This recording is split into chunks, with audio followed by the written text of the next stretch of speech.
classical fountains and architecture of Italy's capital city, Rome, that provided the backdrop for round 3 of the UIM Class 1 World Offshore Powerboat Championships.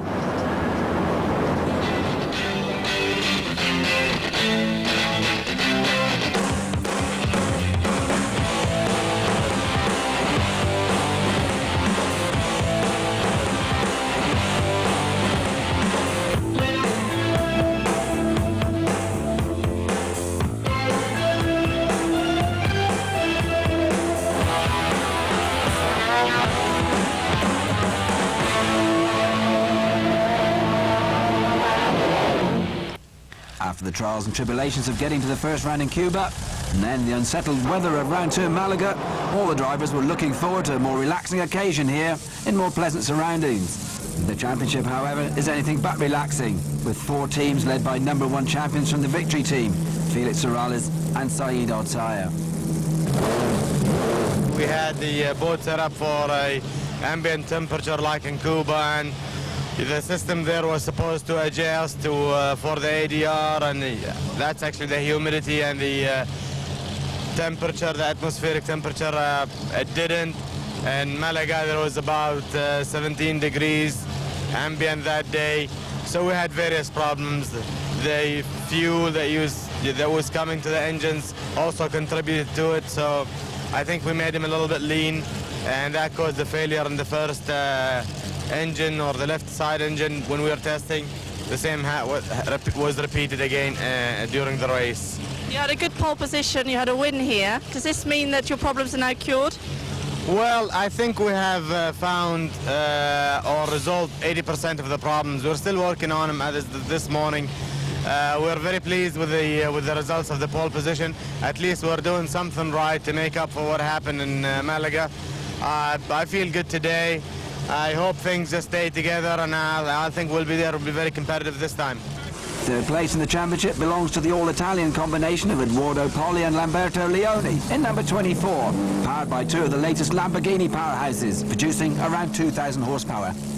You know, we always race with the thought of winning, so we don't have one rival, they're all rivals. We'll run our race, we hope to cross the line with the engines in one piece, and then we can see what the standings are.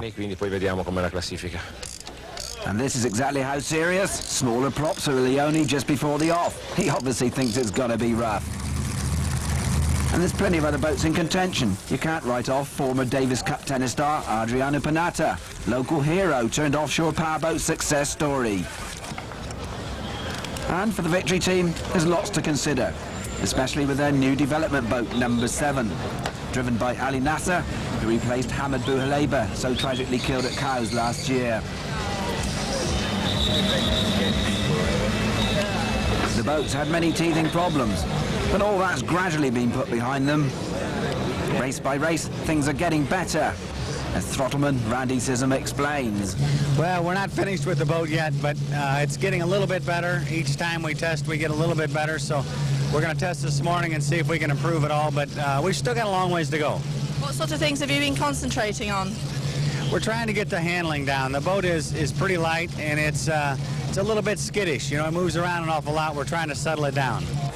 So the Victory team then, generally in pretty confident mood. Reben Collier and Sorales and Altaya have proven rigs, and they're reliable in a game where that counts big times. But there's plenty of other boats in contention. Most prominent has been a team from Brazil, Tuilio Rodrigues with his Italian Throttleman Massimo Lippi, taking a 4th and a 3rd to put themselves rather unexpectedly 4th in the table.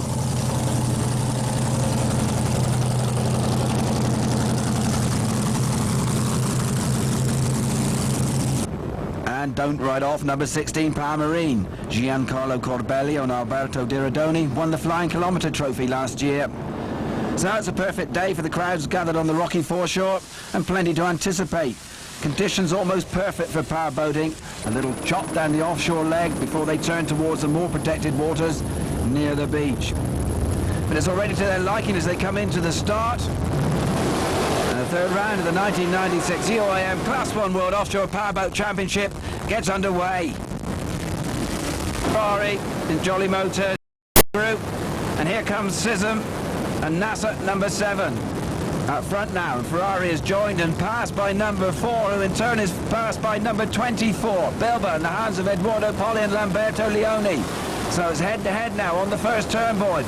Ferrari comes back. A slightly longer boat to Bilbao for relative conditions. On board now with Saeed Al-Taya, bidding to repeat the championship win of 1995. And moving up to challenge Adriano Panatta, number 5. That's the boat that won the 94 championship and was runner-up in the hands of Luca Ferrari last year. The battle again between Hereb and Collier and Ferrari, and that really could be some scrap. Sism continues his move forward. And the position on the shoreline at the end of lap 1 looks more and more like a Bilbao win if the top 3 are in any way penalised, and I can tell you that that's a possibility. A rumour has it they've taken the wrong route on the first lap. Well, we'll find out about that as we go on. But at the moment on the water, it's a 5th for number 1. Well, they may be confused and no doubt content just at the moment to sit there and watch all this. And of course that means number 5 could in fact be number 3, Adriano Panatta in the Seaguard boat. So heading out onto lap 2, and this really could be the fight for the lead. And Sorellas with all the pressure on, moving up to Bilbao, in fact very close indeed. That will unnerve the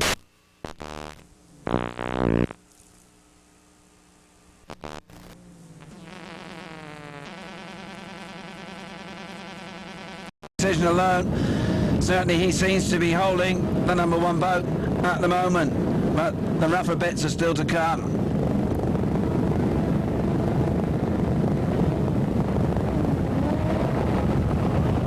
Yes, and he's definitely having a go here, no question about that. On board though now with Al-Taya and Sorellas, and there's a certain confidence in the cockpit here. Surely they won't know yet whether it's a lead or whether teammates 4 and 7 will go unpenalised. Well, we'll see about that too. There they all are, the lead down on the bottom corner. This is them coming in tight to this mark. In fact, very tight indeed. And that's a big problem. In fact, he's rolled it. Well, number 2, that's Luca Ferrari stopping to see if he can help. That's one of the written rules of offshore powerboat racing. Now then, they'll have to come out of that. In fact, they do come out to the bottom hatch on the boat. Well, that's a new innovation in offshore powerboat racing, the hatch in the bottom of the boat. Certainly Ali Nasser out there. Oh, and here comes Randy Sism. So let's take another look at that again. And Sism and Nasser trying to catch up on the inside. That was the name of the game. Catching a rogue wave there, I would say. Well, the side went in, the barrel roll followed, and that's end of race. So, on the water, that means Sorellas and Al-Taya now move up to 2nd, behind Ferrari, and Leone and Poli pulling away quite quickly now from Panatta. Well, he slowed quite considerably there. Conditions probably. He'll have seen what happened to Sism, and this is exactly what's happened to Sism, and rescue now very much on hand. End of lap 2 now, and it's Ferrari with Pascal Villanova who leads the fleet in an average speed of 86.65 miles an hour. And of course that's not terribly fast for boats that can do near 150, but remember, he's stopped to check for number 7. Now that in turn has allowed Sorellas and Al-Taya to move up a little closer, and if Ferrari does suffer the expected disqualifications, they'll find themselves actually at the top of the leaderboard. And really, your guess is as good as mine at this stage. Still no news. In the background, that's Poli and Leone in the Bilbao boat, in for another tight turn in the bay. And they don't like these tight turns with the boat. They're very, very slow. Could of course means they're having problems with the gearboxes. A number of these boats carry 3-speed gearboxes these days that help them round the turns. Well, if that's the case here, it's certainly not doing its job. Oh, and that gives Panatta the chance. Well, he's been niggling away at Leone. Comes in for another nibble. And moving up to 5th on the water. Could be a 4th place now for Balesi, number 11. Averaging around 83 miles an hour. End of lap 2 though, through in 5th position now, chasing Balesi with a much faster boat as Carl van der Reb and Ed Collier. Well, they corrected their mistake because they definitely thought it was wrong. So they could come back in contention again if the rest were disqualified. So still many things can happen as they pick off the slower boats in front of them and move back towards that front position. And that's 2 rounds. And there's someone else slowing down, and it's the boat of Panatta. While he was pushing so hard to overtake Bilba, overtaken there in the background though by Victory 4. Must have got past number 11 pretty quickly. That's number 1. Still Saeed Altara and Felix Morales on board with them again now. And the usual chatter and banter's gone here. Concentration all the way. And confidence riding high. And the man who'll be catching them down these long open straights, Eduardo Poli, able to give his new design full head and catch up some distance now.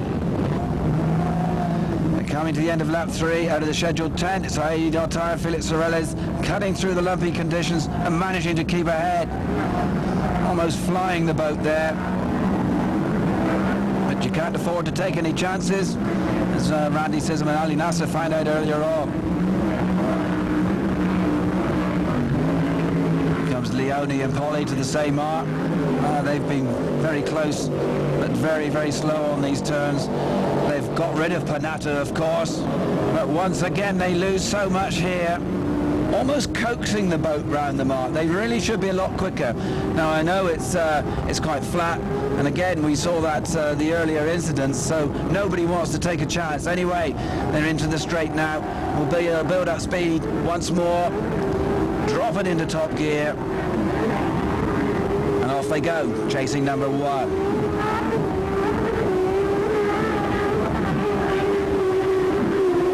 And being caught now by number 4. So that's Karfan Hareb and Ed Collier. So they really are making big inroads here. They lost an awful lot going back to correct their navigational error, and really there's a long way to go. But this is some stunning throttling here by Ed Collier. He really has come up through the fleet. Oh, but he's got that all wrong. Collier's definitely got that all wrong. The port sponson went in, a very similar incident to the one of Sism just a few moments ago, and he goes over. Well, Karfan Hareb and Ed Collier will be now making their way out of the hatches. They come out from the other side. In fact, there they are, out. And well trained with these things. They go through rigorous pull exercises to get it right. But Victory compatriots won't know about that yet. There's still one of them running. It's number 1, being chased heavily now by the Bilba team of Lamberto Leone and Eduardo Poli, and there they are. Right, they come into the corner. They've been so slow on these, we'll probably turn it up a little bit here. They certainly did that, and to their cost, keeping too much power on there. But everything's happening now. Saeed Altara and Felix Morales coasting almost to a stop here. Well, they seem to have engine problems yet again. Plagued them in the last round, remember. So they could be out of it. Well, at this rate, we're not even going to fill the podium. On board with Altaya. Holding his head in his hands, he can't believe it. Problems yet again. Checking his dials, trying to find out, could it be electrical? Could it be a matter of just dying out for a moment or two? But I must say, the attitude there, not jumping out of the cockpit quickly to check, indicates they know it's something serious. Having said that, Sir Ollis is fired up again. Now then, is that full power or is it part power? Well, it looks to be full power because that's number 24, Bilba, in the chase, but they're not catching. So Saeed Altaya over his shoulder checking the distances. Well, that's quite remarkable. Well, that's Hareb and Collier on board and safe, and thumbs up to number 1 as they go past. That's horrendous. That's got to be number 16, Power Marine. Well, that's quite unbelievable. So Corbelli and Diradoni, in spite of their 5 turbos, have gone up in smoke.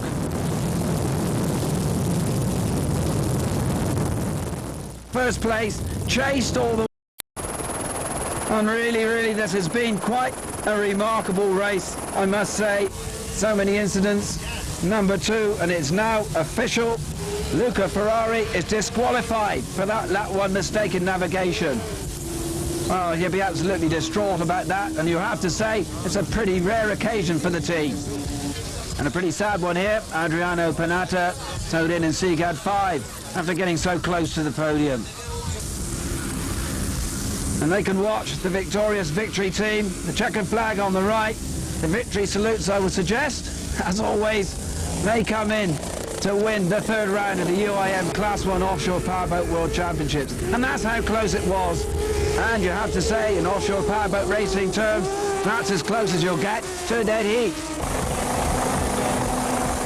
So, promoter Mauro Ravenna throws the national flag to the victory team, number 1, and this is where the celebrations will begin. Back to the top of the pile, and Saeed Altaya and Felix Sorales, following their victory in 1995, will be delighted with that.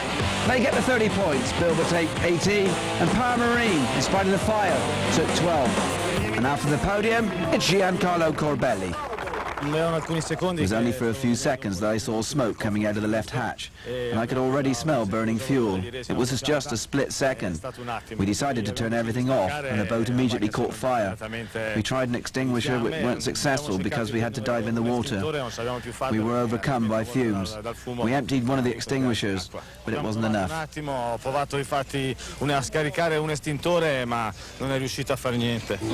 Lucky man indeed. On to the overall scoreboard then. Number 1 victory with 60. Jolly Motors and Bilba equal on 42. Brazil with 21. Victory 4 with 18. And Seaguard number 5 with 17.